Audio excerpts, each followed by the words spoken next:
Колко пъти си се променяла само за да бъдеш приета? Колко пъти си се усмихвала, когато вътре в теб не е било добре? И колко пъти си избирала другите вместо себе си? Ако си честна, това не е доброта. Това е страх. И тук ще ти кажа нещо, което може да не ти хареса. Ти не си твърде добра, не си твърде разбираща, ти се страхуваш. Страхуваш се, че ако бъдеш истинска, няма да бъдеш обичана. И този страх не е случайен. Той е създаден много по-рано, когато си била дете и си усетила, че любовта не е даденост, а нещо, което е необходимо да заслужиш. Може би, когато си плакала, са ти казвали спри. Когато си изразявала мнение, са те прекъсвали. Когато си била себе си, не си била приета напълно. И тогава си взела решение, без да го осъзнаваш на подсъзнателно ниво. Ще бъда такава, каквато трябва, за да ме обичат. И ако този страх е активен вътре в теб, ще се разпознаеш в това, че казваш да, когато искаш да кажеш не. Че премълчаваш, за да избегнеш конфликт. Че мислиш повече за другите, отколкото за себе си. Страх те е да не разочароваш твоя събеседник. Чувстваш вина, когато избереш себе си. И най-болезненото от всичко е, че дори когато си с хора, понякога се чувстваш сама. Защото те не познават истинската теб. Те познават версията, която ти си създала, за да бъде приета от тях. И тук идва най-важното нещо. Не те отхвърлят другите. Ти сама отхвърляш себе си, преди те да имат шанса да го направят.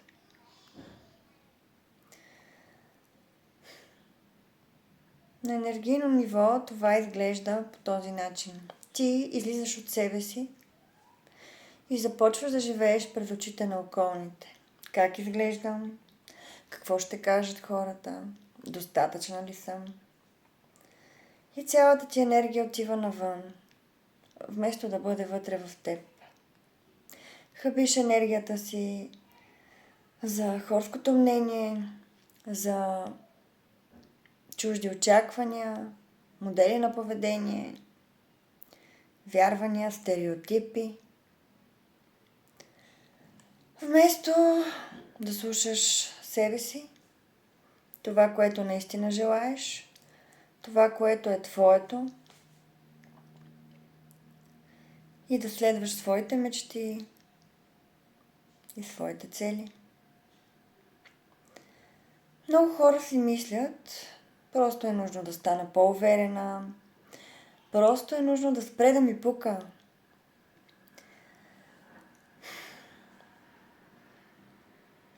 Това обаче не работи, защото как да стане, когато проблема не е в поведението. Проблема е в корена. И сега искам да направиш едно нещо. Помисли за последната ситуация, в която ти не беше себе си. И се запитай какво всъщност се страхуваше, че ще се случи тогава. Отхвърляне, конфликт, загуба на връзка с даден човек. Сега се попитай колко често избираш другите, за да не изгубиш тях, но губиш самата себе си.